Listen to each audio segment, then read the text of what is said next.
guys, welcome back to another movie review. Today we are reviewing Argylle.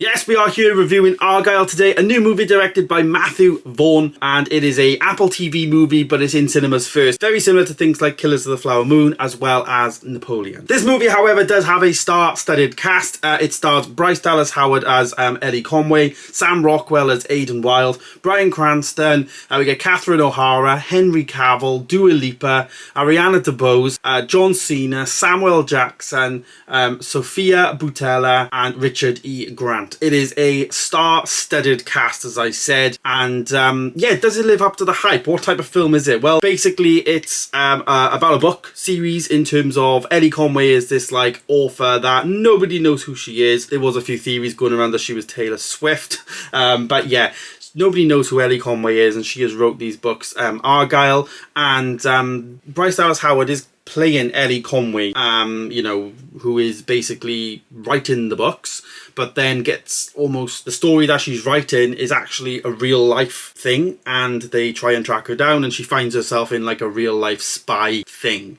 Yeah, the film itself is as bonkers as it sounds.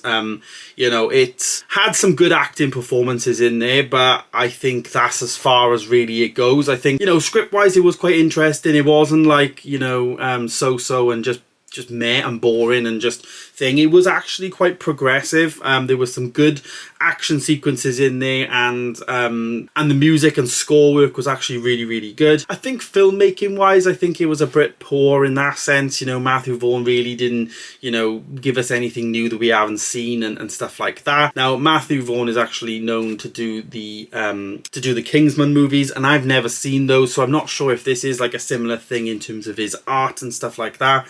But yeah, I wasn't particularly sold on that aspect of it. Enjoyment factor though, I think it is an enjoyable movie. This is one that you would definitely want to watch in the cinema. Normally in my streaming movie reviews, I like to consider and weigh up the fact, is a streaming movie worth, you know, worth a cinema release? This felt like a streaming movie, you know what I mean? And it felt like it shouldn't have been in the cinemas.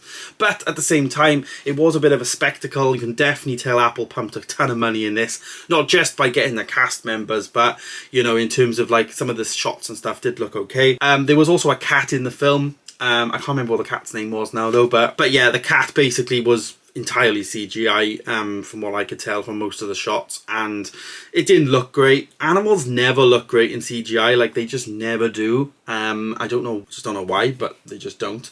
Nowadays you probably can't use animals in real life because things like PETA will get involved and stuff like that, or PETA will get involved, you know, cruelty to animals and all that, but it is what it is. It didn't look right, it just doesn't look right. Animals don't look right in CGI. But yeah, that's basically the film. It's like a bit of an action thriller-y type of thing. There's a bit of comedy in there. I definitely would say it's a family movie. I'm definitely going to say it's one that you could watch with kids and stuff like that. There's nothing in the film that, you know, is unsuitable, I guess.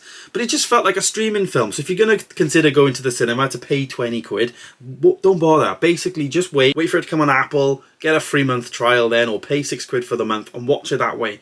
You'll enjoy it. It'll be a good enjoyment experience for you, but you know, you won't have wasted 20-30 quid going to the cinema, because there's much better films to go and see and experience on the big screen than this, in my opinion. So rating the movie then, what am I gonna score it? Well, I actually scored it a 2.5 star. As I say, it's a tale of two halves. It's very so-so, it's very average and meh, and it doesn't, you know, it doesn't you want more, you want a bit more, and it doesn't give that to you. But on the good side, I did like some of the action sequences. I did like the music and the scoring and stuff like that. That was really good. I actually did like the story. I thought the story was quite interesting and different, and a different spin as well. There was also a little twist at the end, which I personally didn't see coming. So there was like good story elements there for me as well, which I did enjoy. And also the performances I thought were pretty decent from a lot of the actors, given what they had to work with.